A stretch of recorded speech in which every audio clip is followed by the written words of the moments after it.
अली रिजवी। क्या हालात है जिंदगानी है भाई? वही हाल है, वही चाल है। मेरे भी मासूमाना झूठ हुआ करते थे। आपको लगता है पत्रकार इसलिए बनने कि आपकी झूठ की वजह से किसी की हाय लगी है आपको? टेबल पर उन्होंने न्यूज़पेपर मारा और कहा कि जाओ अब प्रोफेशनली झूठ बोलो। क्या खुद कलामी बहुत पसंद है भाई? मैं उस मोनोलॉग को प्रैक्टिस कर रहा था रिक्शे के अंदर, तो वो रिक्शे वाला जो था वो अपना रिक्शा छोड़कर भाग गया। थिएटर एक ऐसा मोमेंट है जो 2 घंटे में खत्म हो जाता है। अम्मा बड़ी एक आर्टिस्टिक सोर्स रही है मेरी, वैसे तो नहीं है। नहीं बता दो। भाभी सिर्फ शो के लिए कह रहे हैं, असल में नहीं। यहाँ हर दीवार के पास जा रहा हूँ। हो सके तो मेरा एक काम करो, कोशिश करो ना करो।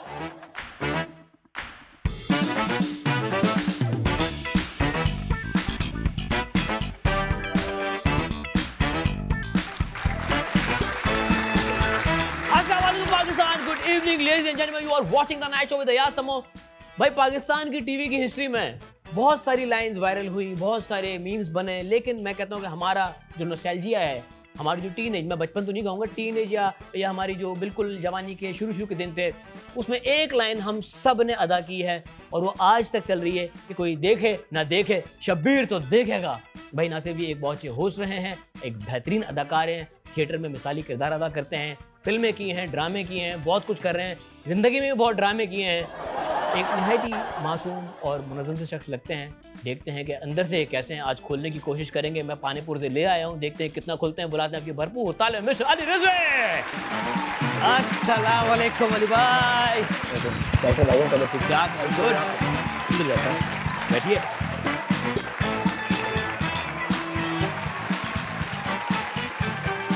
जी मिस्टर अली रिजवी, क्या हालात है जिंदगानी है भाई?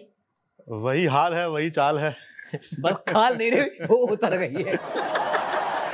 वो तो उतरे जा रही है। इतना सच नहीं बोलना था। अच्छा अली भाई, हम डायरेक्ट मुद्दे की बात पे आते हैं। भाई मुद्दा ये है कि एक लड़का जो हैदराबाद में पैदा होता है, जवानी वहाँ गुजरती है, वो कराची किस तरह मायल होता है, क्या थॉट लेके आता है, बचपन से अदाकार बनना था या हादसाती थे, क्या था ये?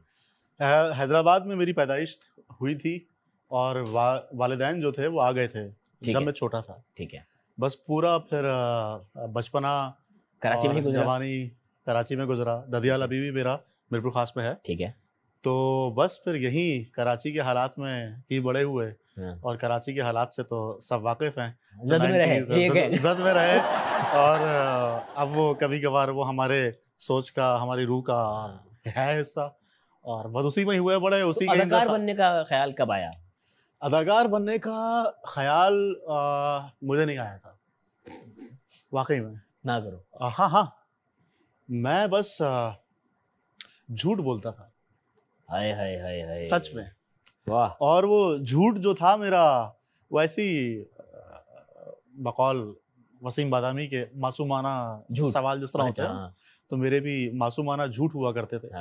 और वो कभी ऐसा होता है तो कि आपको लगता है अदाकार इसलिए बनने कि आपकी झूठ की वजह से किसी की हाय लगी? आपको हाय नहीं लगी, बस वो अम्मा को मालूम था कि ये जो है कहानी जो सुनाता है झूठ की, वो बड़ी इमेजिनेटिव होती है, बड़ी क्रिएटिव होती है और लोग जो हैं चंद समय के लिए उसके शहर में मुब्तला हो जाते हैं। तो बस फिर हम भी बड़े हो गए डॉक्टर और इंजीनियर का ख्वाब लेके। ठीक है। और चूंकि खानदान में इंजीनियर भी थे और वो एजुकेशनलिस्ट भी थे, तो एक खानदानी कंपटीशन था, तो बस वो ये चलता रहा। प्लस कुछ यूनिवर्सिटीज के टेस्ट दिए, नहीं बना। नहीं, एक आध में हो गया था मेरा एडमिशन, लेकिन चूंकि फादर की डेथ मेरी जब मैं छोटा था तब हुई थी, तो बस कभी डिग्री ज्वाइन की तो घर सफ़र करना शुरू हो गया था, और कभी जॉब की तो फिर वो एक अम्मा का एक ख्वाब था कि भाई इसके पास एक डिग्री नहीं है, कोई तालीम नहीं है। बस ये सिलसिला मेरा चलता रहा। तो अचानक से एक दिन जो है, फिर उसके बाद मैं बेसिकली क्रिएटिव तो था, तो मैं एड एजेंसीज में जॉब करता था। तो बस एक दिन एक कैंपेन डिज़ाइन कर रहा था मैं अपने घर के अंदर, तो अम्मा आ गई। अम्मा बिल्कुल मैं ऐसे ही बैठा हुआ था कंप्यूटर के टेबल के ऊपर, चलती भी आई और मैं यूँ देखा कि झूठ बोला है तुमने मुझसे। मैंने कहा हाँ बोला है। कौन सा वाला? आप किसकी बात कर रहे हैं? अरे कितने बोले? मैंने कहा बोले हैं, मेरे दिल में है कि पता नहीं क्या क्या कह दिया है, किस बात में किसी ने कुछ बता दिया है इन्हें, और मैं फिल्टर कर रहा हूँ कि ऐसा क्या है जो मैंने नहीं बताया इन्हें। कुछ 150 झूठों में से कर रहा है। अम्मी ने कौन सा वाला पकड़ लिया होगा? तो मैंने कहा बहुत सारे बोले, तो उनके हाथ उनके बंधे हुए थे पीछे। ओके। तो उन्होंने एक हाथ निकाला, उसमें न्यूज़पेपर था, तो उन्होंने कहा कि जाओ, टेबल पर उन्होंने न्यूज़पेपर मारा, अखबार, और कहा कि जाओ अब प्रोफेशनली झूठ बोलो, तुम्हें अब झूठ बोलने के पैसे मिल सकते हैं। मैंने कहा क्या मतलब है? मैंने वो देखा तो उसमें नापा का ऐड था। तो मैंने उनकी तरफ देखा, मैंने कहा नहीं, ये मैं कहाँ। कहेंगे यही है तुम्हारी ज़मीन जहाँ तुम्हारा दिल और दिमाग टिकेगा। तो वो माँ से ज्यादा बच्चे को भाई कोई नहीं जानता। हाँ, और उनके ये अल्फाज थे, जहाँ तुम्हारा दिल और दिमाग जो है यहाँ टिकेगा और सुकून भी मिलेगा, और वही हुआ। जबरदस्त। और वो मैं वहाँ पे एप्टीट्यूड टेस्ट जिस तरह होते हैं वहाँ पे ऑडिशंस होते हैं, देने गए, वो देने के लिए गया। झूठ बोला है वो ऑडिशन ही था। तो तैयारी मेरी अम्मा फलसफा लिटरेचर वगैरह पढ़ाती थी, पढ़ा भी उन्होंने। तो वो थोड़ी सी ऑडिशन की तैयारी जो थी वो मेरी अम्मा ने करवाई थी। और बड़ा एंशियंट टेक्स्ट था वो, रुस्तम और सराब, बहुत मशहूर खेल है, उसका एक मोनोलॉग था, तो वो मैंने तैयार किया था। तो वो वहाँ गया, तो वहाँ जब रूम में एंटर हुआ हूँ तो वहाँ जाते ही मैं अपना कॉन्फिडेंस लूज कर गया। ना करें। मोहसिन अली शाह, साकिब खान, यस, जो डायरेक्टर है, जी। इनाम हसन, उरूसा, ये तमाम लोग जो थे, और वो सब लोग ऐसे धुआंधार तरीके से अपनी परफॉर्मेंस की प्रैक्टिस कर रहे थे। तो मैं गया रूम में, थोड़ी देर के लिए मैं वहाँ रहा और मैं फिर चला गया। मैं कहा नहीं, ये तो मुझसे ज़्यादा टैलेंटेड है ये। फिर दरवाजे पे गया तो मैंने कहा नहीं, अम्मा ने भेजा है मुझे। मैं फिर वापस पलट कर आया।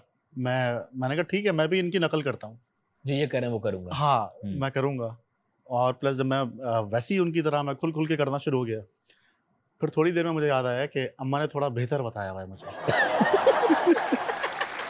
क्योंकि वो तलफ़्फ़ुज़ जो है, लहजा है, तो वो थोड़ा सा बेहतर है। तो मैंने उसको दोबारा से उस एक्सरसाइज से ये हुआ कि मैं थोड़ा सा खुल गया मैं। और जब मैं फिर अंदर गया रूम में जहाँ पे एप्टीट्यूड टेस्ट हो रहा था, तो लाइन से राहत काज़मी, ज़िया मोइनुद्दीन, तलत हुसैन और डॉक्टर अनवर सज्जाद, बड़े चिराग बुझ जाए वहाँ। तो वहाँ मैं गया और बुझ गया। उन्होंने कहा जी शुरू कीजिए, याद है? मैंने कहा जी याद है। अब जैसे ही मैंने नीचे देख के 3-4 मैंने लाइंस कह दी, जैसे ही मैंने सर उठाया तो तलत हुसैन साहब यूँ देख रहे थे। मैंने कहा यार ये तो खौफ वही था ना। हाँ। तो मैंने कहा सर मैं भूल गया। कहेंगे सांस लीजिए, फिर दोबारा शुरू कीजिए। तो मैंने फिर शुरू किया दोबारा, अपना क्या तैयार किया है, अम्मा ने वो भी तैयार करवाया हुआ था, वो किया। फिर मुझे यकीन हो गया था कि मेरा नहीं होगा।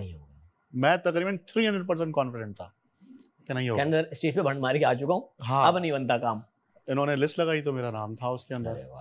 तो वहाँ से सफ़र जो था वो शुरू। सफ़र उर्दू वाला भी था और इंग्लिश वाला भी था? बिल्कुल दोनों थे, क्योंकि वहाँ पे हमें ये लगा था कि सब वो अचानक से थिएटर एक्टिंग का स्कूल है, तो सब 2 दिन में हीरो बन जाएंगे, शाहरुख खान बन जाएंगे। लेकिन जब वहाँ गए तो मालूम हुआ कि आपने सोशियोलॉजी पढ़नी है, फ़लसफ़ा पढ़ना है, पॉलिटिकल साइंस पढ़नी है, इकोनॉमिक्स पढ़नी है, world literature, Urdu literature, Sanskrit, Hindi, Sindhi, Punjabi, Russian, Irish, अच्छा रशियन आती है आपको? हाँ, लिटरेचर जिसकी ट्रांसलेशन इंग्लिश में ट्रांसलेशन पढ़ी है यार। मैंने कहा रशियन आती तो फिर मैं आपको साथ ले जाता, बहुत काम होते हमारे। यार आई विश क्या आती तो मुझे थोड़ी बहुत इंग्लिश है, और वो उर्दू पे थोड़ा नापा जाके और बेहतर हो गई है, और समझ लेता हूँ मैं अच्छी खासी ज़बान। पंजाबी मुझे अच्छी खासी समझ में आती है। 2 लोग बात कर रहे हैं तो मैं आसानी से मैं समझ लेता हूँ। सिंधी तो सबसे अच्छी है मेरी। और चूंकि पारस के साथ भी काफ़ी रहा हूँ मैं, और घर के अंदर भी जब कभी दोस्त वगैरह आते थे तो ये सब लोग हाँ सब लोग आपस में सिंधी में ही बात करते थे। तो ये है। तो बस वहाँ से जब ये मालूम हुआ कि इतना पढ़ना पड़ेगा, तो आधे से ज़्यादा लोग चले गए थे। जिनकी सिलेक्शन हो गई थी। हाँ, वो आहिस्ता आहिस्ता कटना शुरू हो गए। और जो ग्रेजुएट कुछ और सोच के आए हुए, हाँ, वो कुछ और सोच कर आए थे। हम भी सोचे कि क्या करें, अब तो फंस गए। वो सोच के आएंगे, और उन्होंने तो बॉलीवुड की मूवीज में एक्टिंग स्कूल देखे होंगे ना। हाँ, कि यार इतना पढ़ना पड़ेगा। तो बस तकरीबन 70 स्टूडेंट्स थे जो इन्वॉल्व हुए थे, और 1000-1500 लोगों ने टेस्ट दिया था, और 13 निकले, और 13 ग्रेजुएट हुए थे। दिन में से 5-6-7 काम कर रहे हैं। तो भाई वो तमाम न्यू कमर्स या वो तमाम बच्चे बच्चियां जो अदाकार बनना चाहते हैं, उनके लिए एग्जाम्पल है। वो पूछो ना प्लेटफॉर्म कहाँ है, एक्टिंग कहाँ सीखे। ऐसे ही है, बिल्कुल ऐसे ही है। अली आपके सामने बैठे हुए हैं, इन्होंने नापा से अदाकारी की प्रॉपर डिग्री हासिल की है। अब मुझे नहीं पता पंजाब में, लाहौर में इस तरह के कोई स्कूल्स हैं कि नहीं है, मुझे वहाँ का आइडिया है। कराची में अलबत्ता अगर आप रहते हैं तो नापा आपके लिए एक अच्छी फैसिलिटी है। बल्कि इनफैक्ट अब तो मैं माशाल्लाह वहाँ पढ़ा रहा हूँ। मैं वहाँ कहाँ? नापा में पढ़ा रहा है, ठीक है। तो वहाँ पे नापा में जिस तरह NSD इंडिया में जी, तो वो पूरे इंडिया से वहाँ लोग आते हैं, सही है। स्टूडेंट्स आते हैं पढ़ने के लिए। नापा में अब लोग आना शुरू हो गए हैं। गुड। फैसलाबाद से साकिब सुमीर, यस, हाँ भावलपुर से आया था वो। बिल्कुल बिल्कुल बिल्कुल। तो अब अभी तीनों बैचेस को जो मैं पढ़ा रहा हूँ, ये एक थोड़ी सी ना डिटेल कॉन्वर्सेशन है। वो तमाम लोग जो पाकिस्तान भर से हमें देख रहे हैं उनको हम गाइड कर देंगे ब्रेक्स आने के बाद, भाई आप किस तरह से एक्टिंग स्कूल में दाखिला ले सकते हैं। बिल्कुल सही। आप जा रहे ब्रेक पे, मिलते ब्रेक के बाद देखते रहिएगा मैच हो गया। Welcome back from the break. You are watching the night show. मेरे साथ मौजूद हैं इच्छाधारी नागिन अली रिजवी। इच्छाधारी इसलिए कि ये शेप शिफ्ट कर लेते हैं, अलग अलग किरदारों में ढल जाते हैं। अच्छा भाई, वो ही जो हम बात कंटिन्यू करेंगे उस चीज़ को कि वो लोग जो वाकई अपने रूप बदलना चाहते हैं, अदाकार बनना चाहते हैं, बहरूपिया बनना चाहते हैं और आपकी तरह एक्सेल करना चाहते हैं, वो किस तरह से एक्टिंग स्कूल ज्वाइन कर सकते हैं? बिल्कुल, नापा में हर साल एडमिशंस होते हैं, ठीक है। और उसका किस महीने होते हैं? जनवरी में मेरे ख्याल में अब 2 मरतबा होने लगे हैं। ओके, ठीक है। वो नापा की वेबसाइट पे जाइए, वहाँ पे एक फ़ोन नंबर है, तो वहाँ पे जो भी एग्जाम डेट होगी वो आपको बताएंगे। और एक और 2 ऑडिशंस के पीसेस होते हैं, एक वो देते हैं, एक आपने खुद से तैयार करना होता है ढूंढ के। उससे ये मालूम हो जाता है कि आपके पढ़ने लिखने, हाँ एग्जैक्टली, पढ़ने लिखने का रुझान है आपका या नहीं है। तो बस वो आए, आप उसको तैयारी करें, परफॉर्म करें, और एक सिलेक्शन टीम होती है, कमेटी होती है, वो देखती है और प्लस फिर वो रिजल्ट्स अनाउंस कर देती है। तो ये है national academy of performing arts, NAPA। आप गूगल पे सर्च करेंगे, उनकी वेबसाइट आ जाएगी, वहां जाके नंबर निकाल लें, थोड़ी सी मेहनत कर लें और जाके अपना ख्वाब पूरा कर सकते हैं। बिल्कुल ऐसे ही है जिस तरह अली भाई ने किया। अली भाई, अब कुछ आपने जो ख्वाब तो पूरे किए, लेकिन कुछ पर्दे भी आते हैं जिंदगी के जो उठाने हमें। जी अली भाई, रेडी हैं पर्दे उठाने को तैयार? बिल्कुल। ओके, क्या अली की आदत है खुद से बातें करने की? तो खुद कलामी बहुत पसंद है भाई। जी भाई, ये चूंकि जब नापा गए, हाँ, तो वहाँ पे ऑफ कोर्स दोस्तियाँ होती हैं, ग्रुप्स बन जाते हैं, ठीक है। तो अब मेरी आदत थी कि मैं जो भी थिएटर प्ले है, अब उसकी कैफियत में रहना होता है, तो मुझे लाइंस रिहर्स करनी होती थी। और मैं शुरू से ही, मेरे अंदर ये था कि अम्मा ने मुझे भेज दिया है तो अम्मी की बात का मान रखना है। ओके। और बाकी जो लोग हैं, ठीक है यार, 2 घंटे की रिहर्सल हो गई है, बस हमारे लिए इतना काफ़ी है। और मैं था थोड़ा सा जुनूनी, मैं कहता था यार और करते हैं, तो लोग यार जाओ। तो मुझे फिर एक ही बात समझ में आई, मैं दीवारों के साथ खड़े होके अपनी लाइंस की रिहर्सल किया करता था, बस कि इमेजिन करके। एक मरतबा तो ऐसा हुआ था कि एक थिएटर प्ले कर रहे थे हम लोग, बंगाली एक प्ले राइट हैं बादल सरकार, हाँ। और उसको डायरेक्ट किया था मेरे ही बैच का एक जो डायरेक्शन में ग्रेजुएट हुआ था, फवाद खान, ठीक। तो उसने वो प्ले डायरेक्ट किया था और मुझे वो बहुत 2-3 साल के गैप के बाद मुझे थिएटर प्ले मिला था और मुझे खुद को प्रूव करना था वंस अगेन। तो मैं अपनी लाइंस को रिहर्स करता हुआ जा रहा हूँ रिक्शे में, और वो था थोड़ा सा इवलिश कैरेक्टर, ओके, और था वकील, ओके, और वो एक शायर का ज़मीर था, ओके, जो कि बाहर आ गया है, उससे सवालात कर रहा है, ठीक है वो ज़मीर, ठीक है। अब थिएटर में वो वकील का ड्रेस पहन कर आया हुआ है, सही है, और वो उससे साइकोलॉजिकली वो इंटरनल क्वेश्चंस करता है वो, और बाद में एक इवलिश हंसी भी हंसता है वो, और है उसी के अंदर की हंसी, उस शायर की ही हंसी है वो। और ये आप इसके प्रयास करें रिक्शे में, और उसका बाकायदा मोनोलॉग है, रात का 9:30-10 बजे का टाइम है, और मैं उस मोनोलॉग को प्रैक्टिस कर रहा था रिक्शे के अंदर, और वो आहिस्ता आहिस्ता बढ़ता जा रहा है, क्रेसेंडो जो है वो बढ़ता है। आप इमेजिन करें रिक्शे वाला शीशे सेट कर रहा है, इसको क्या हो गया भाई? तो एक टाइम आया जब वो मोनोलॉग अपने क्रेसेंडो के ऊपर पहुंचता है, रिक्शे वाला भाग गया था, लिटरली भाग गया।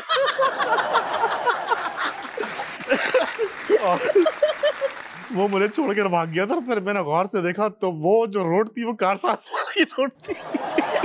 इसको समझ गया ना, ये चुड़ैल चढ़ा रहा है, एग्जैक्टली। तो वो रिक्शा वाला जो था वो अपना रिक्शा छोड़कर भाग गया था वो। ओए तो फिर आप गए उसके पीछे? है नहीं, फिर वो चला गया था, फिर मैं पैदल चलता हुआ कारसाज के ऊपर, वो दूसरा रक्षा किया निकल गया। हाँ वो भाग गया था, फिर मैं पैदल चलता हुआ आगे जाके शॉप्स नहीं आती है, हाँ। फिर मैं वहां गया हूँ, काफी देर तक वहां मैं खड़ा रहा, उसके बाद दूसरा रिक्शा आया तो मैं गया हूँ, फिर से बोला अब रिक्शे में बिल्कुल ऐसे। ओके जी, अगला, क्या अली बड़ी महारत से झूठ बोल लेते हैं? चलो इन्होंने इसका तो इजहार उन्होंने पहले कर दिया है, अब तो सीख लिया है। हम चाहेंगे कि आप बताएंगे आपने अब तक जिंदगी में सबसे बड़ा झूठ कौन सा बोला है? जिंदगी में सबसे बड़ा झूठ, जब इतने सारे बोल रहे हो ना, फिल्टर करने में टाइम लगता है। हाँ हाँ सच है, ये बिल्कुल सच है ये। अच्छा, किस नौयत के झूठ बोलते हैं ये बता दें। मैं यहाँ नहीं हूँ, ओके, मैं कहीं और हूँ, ठीक है, और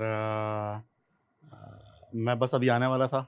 और सबसे बड़ा झूठ जो है वो मुझे लगता है, मुझे लग रहा है वो दोस्त है जब पूरा ग्रुप दोस्तों का पाकिस्तान टूर का प्लान बनाता है, एंड टाइम पे जो गन डालता है वही होता है। ऐसा होता है ना, एक दोस्त होता है एंड बिल्कुल एंड में। नहीं, ये वाला नहीं। बस मेरे जो मसाइल हैं वो कभी कभार मैं अगर किसी तीसरे काम के अंदर बिजी हूँ, हाँ, और मैं जहनी तौर पे फ्री नहीं हुआ हूँ, हाँ, दैट इज सो ट्रू। जहनी तौर पे अगर मैं फ्री नहीं हुआ तो वो मैं बस अभी आ रहा हूँ, बस अभी आ रहा हूँ, बस अभी आ रहा हूँ, रास्ते में आधे घंटे में आ रहा हूँ, 20 मिनट में आ रहा हूँ, और हाँ मैं यहाँ से एंगेज हुआ हूँ।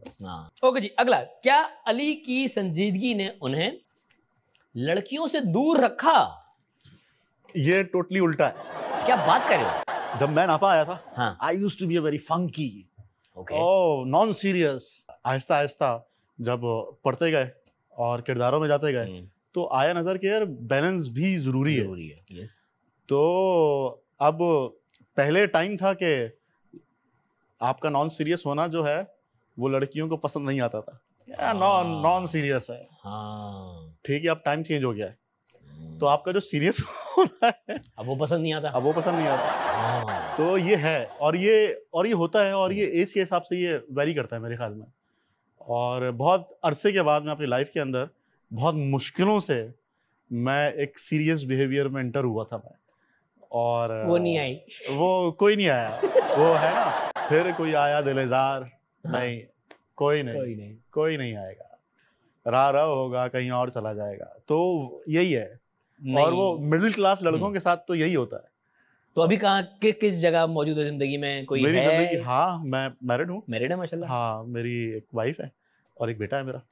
तो भाभी किस तरह से, मजाक में मिली थी या सीरियस में मिली थी? हाँ, दोनों। हाँ।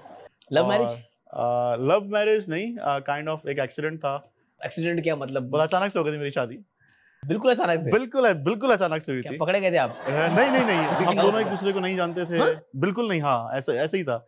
तो ये अरेंज भी नहीं थी, और वो एक लव भाई कहीं वो फिल्मी सीन तो नहीं था जो जिस तरह से फिल्म में होता है, शादी हो रही होती है, दूल्हा भाग जाता है, करे कोई इस लड़की से शादी करने वाला, एक लड़का खड़ा तो मैं। बहुत लंबी कहानी है, लेकिन काइंड ऑफ आप कह सकते हैं कि काइंड ऑफ ये वाला एंगल था। ओह चलो गुड। तो बस ये है कि शादी को हो गए मेरे तकरीबन 2010 में हुई थी। अरे माशाल्लाह, जब तो 14 साल हो गए। हाँ, तो मैं 2008 में ग्रेजुएट हुए थे और मैं शादी करके एंटर हुआ था फील्ड में। जबरदस्त। ये अच्छा है ना, आप दिमागी जगह लग गया आपका। ऐसे ही है, और फिर आप वर्किंग क्लास एक्टर्स हो जाते हैं बेसिकली। वो फैमिली को भी देखने का। हाँ, आपने काम करना है। गुड। क्या अली को अम्मी ने भेजा, जा बेटा बन जा अदाकार? ओ यस, वो अखबार वाला सीन। अच्छी रिसर्च है। हाँ?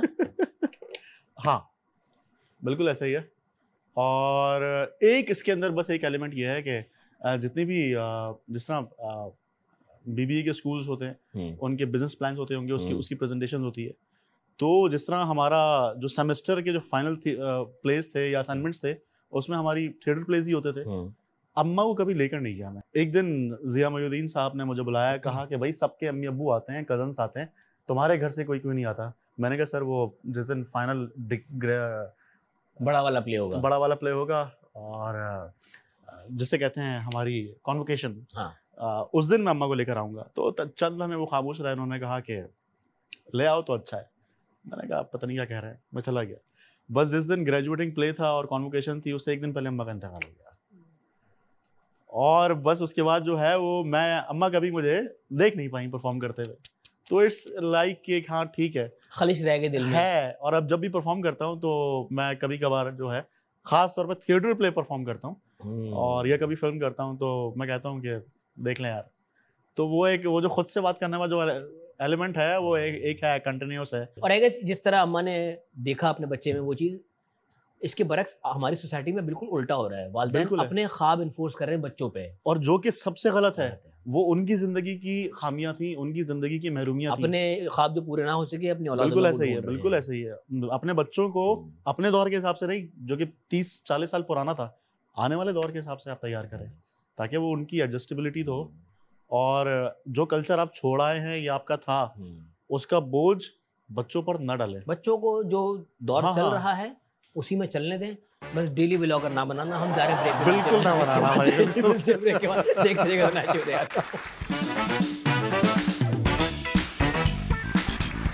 Welcome back from the break, you are watching the night show with Yasir. मेरे साथ मौजूद है बहुत ही मासूम प्यारे से अली रिजवी। मासूम पे पहला बंदा है, खुद हंस रहा है अपने ऊपर। नहीं मासूम नहीं है।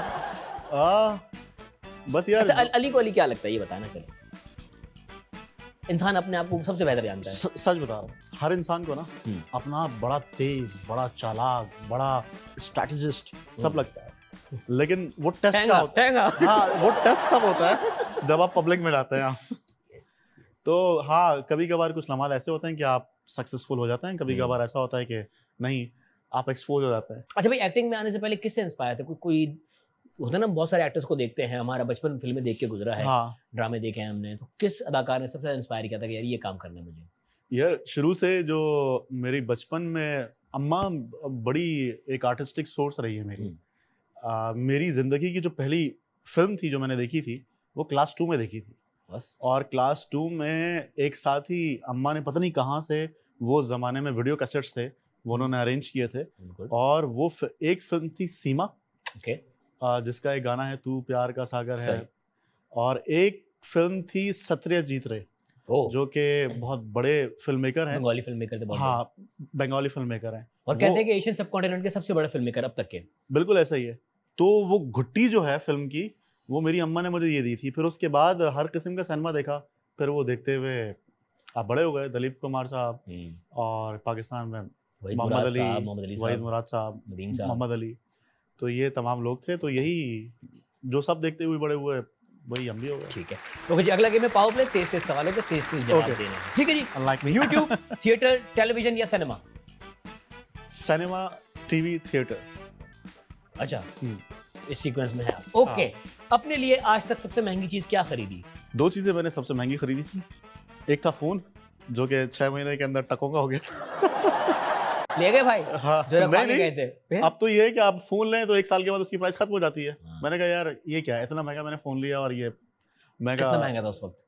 उस वक्त मैंने लिया था 80,000 रुपए का। मैं आज से 10-12 साल पहले की बात कर रहा हूँ। तो उसके बाद से मेरा दिल जो है वो खत्म हो गया। उसके बाद फिर मैंने सबसे महंगी चीज जो मैंने ली थी, वो अपनी जाती उसके लिए, वो मैंने शूज लिए थे।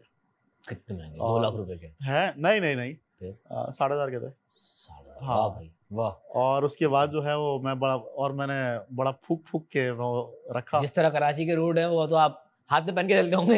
हाथ नहीं, वो गाड़ी के अंदर आप बैठते हैं, ब्रेक लगाने में आप खत्म हो जाता है, यूं मुड़े हुए आपके शूज। मैं फिर उसके बाद जो था, मैंने कहा यार क्या, उसका सोल्यूशन जो है वो निकलना शुरू हो गया। डेली आप कार के अंदर बैठ रहे हैं, डेली वो यूं हो रहा है। मैंने कहा नहीं, ये भी नहीं। तो सबसे अच्छा जो पैसा खर्च करें आप अपने गैजेट्स पे कर लें, लैपटॉप पे कर लें, या किसी को दे दें, या फिर आपका जो सेविंग में रखें। सेविंग में रखें। किताबें तो मैं किताबों पे रखता हूं। वाह वाह। ओके जी, अपनी जिंदगी का सबसे एम्बैरेसिंग मोमेंट बताइए। सबसे एम्बैरेसिंग, हाँ मुझे याद है, हम लोग इंडिया गए, national school of drama festival करवाता है, ठीक है, दिल्ली में। हम लोग वहाँ परफॉर्म करने के लिए गए। मैं कराची का लौंडा, मिडिल क्लास, अंचोली में पला बड़ा फेडरल बी एरिया के अंदर, और वही सड़कें नाज़ाबाद और गुलशन टावर, W11 4L, और W11 में हम नापा जाते थे पढ़ने, उर्दू बाजार से उतर के वहाँ।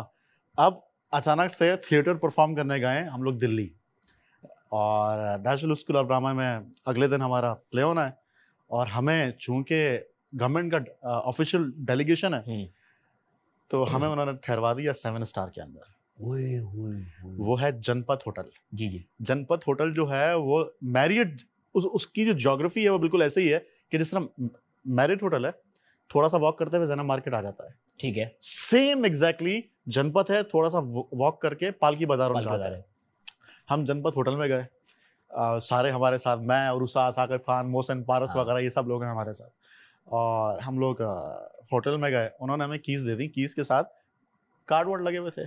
हम गए अंदर, हमने दरवाज़ा वगैरह खोला, अंधेरा था और दीवारें हम देख रहे हैं, सामान वगैरह रखा, तो मैं देख रहा हूँ बहुत अंधेरा है यार। उस वक्त छोटे वाले फ़ोन होते थे, उसमें एक अदर टॉर्च दे दी थी उन्होंने। तो टॉर्च ऑन की है, मैं पूरे अपने रूम के अंदर जो है, मैं वो देख रहा हूँ कि यार बटन नहीं है यहाँ पे, लाइट्स ऑन करनी है, पता नहीं कि कार्ड डालना कहाँ है। लाइट्स ही ऑन नहीं हो रही। नहीं, अभी तो सबसे इंटरेस्टिंग एलिमेंट अब आने वाला है। तो अब पूरे रूम में देख लिया कि भाई बटन ही नहीं है, गलत कमरा दे दिया। गलत कमरा दे दिया। जैसे ही मैं दरवाजा खोल के बाहर आया हूँ, तो बाकी एक आध लोग भी बाहर आना शुरू हो गए। मैंने पूछ लिया, मैंने कहा हाँ क्या नहीं ऑन हो रहा?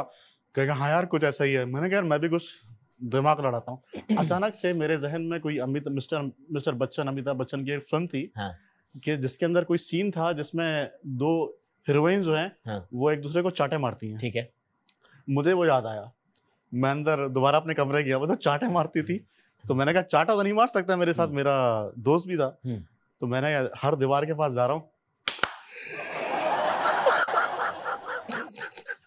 तो वो जब याद है वो फिल्म जब वो चाटे मारती थी तो लाइट उनकी ऑन हो जाती थी। तो मैं तालियां बजा रहा हूँ जगह जगह जाके। तो ये कमरे में तालियां बजा रहे हैं, सामने कमरे वाले सोचे पता नहीं इस कमरे में क्या हो रहा है। बिल्कुल ऐसे ही हम ताली बजा रहे हैं कि अब ऑन हो जाए, फिर ताली बजा रहे हैं ऑन हो जाए। तो मैंने कहा कि फिर मैंने कहा यार ये ऑन नहीं हो रहा, लेकिन सबको लगा देता हूँ मैं इस काम पे। सबको मैंने लगा दिया, ताली बजा रहे हैं। खैर फिर हम नीचे रिसेप्शन पे गए, मैंने कहा सर वो लाइट्स ऑन नहीं हो रहा है। तो उन्होंने कहा कि की को उल्टा किया, कहेंगे ये कार्ड है, ये आप होल्डर में डालेंगे, लाइट्स ऑन हो जाएंगी। तो बस वो इतना एम्बैरेसिंग मोमेंट था। आगे से कहते थे यार इसके अंदर क्यों रखा, पहले दे देते ना, मैं यही तो ढूंढ रहा था। तो भाई अगला, जिंदगी का कोई एक ऐसा मोमेंट जिसे आप फिर से जीना चाहेंगे? थिएटर है। थिएटर एक ऐसा मोमेंट है जो 2 घंटे में खत्म हो जाता है। उसी मोमेंट, उसी लम्हे का है। हाँ, वो उसी लम्हे का है। 2 घंटे के अंदर कहानी आपकी रैप अप हो जाती है। और वो डायरेक्ट ह्यूमन कांटेक्ट जब ऑडियंस के साथ होता है तो वो आपको उसी वक्त मालूम हो जाता है, फीडबैक मिल जाता है। और अगर आप चोरी कर रहे हैं ना अपनी आप से, और अगर आप चीटिंग कर रहे हैं अपनी जात के साथ, तो आपको उस लम्हे मालूम हो जाता है कि नहीं, मैं ईमानदारी नहीं कर रहा, बेसिकली मैं ईमानदारी नहीं कर रहा। ओके जी, मैं अक्सर भूल जाता हूँ डैश।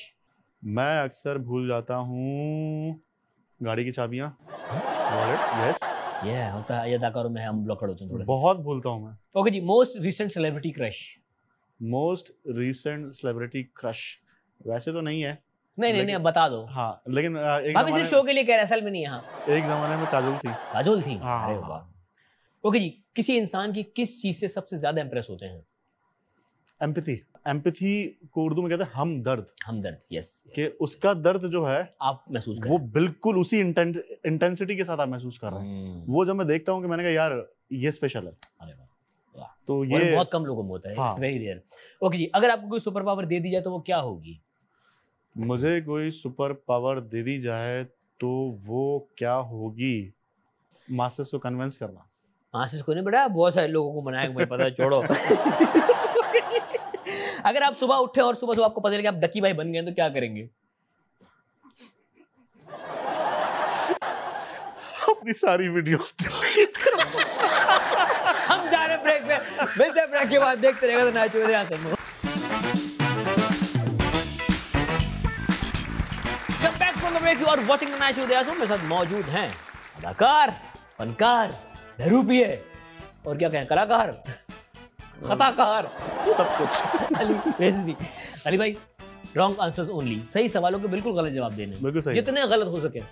ठीक है, यहाँ पे पूरी रियायत है आपको। आपका पहला प्यार? मेरा पहला प्यार कुर्सी। मोटरसाइकिल के 3 इस्तेमाल? मोटरसाइकिल के 3 इस्तेमाल, हवा में उड़ने के काम आती है, हवा में उड़ने के काम आती है, मरने के काम आती है।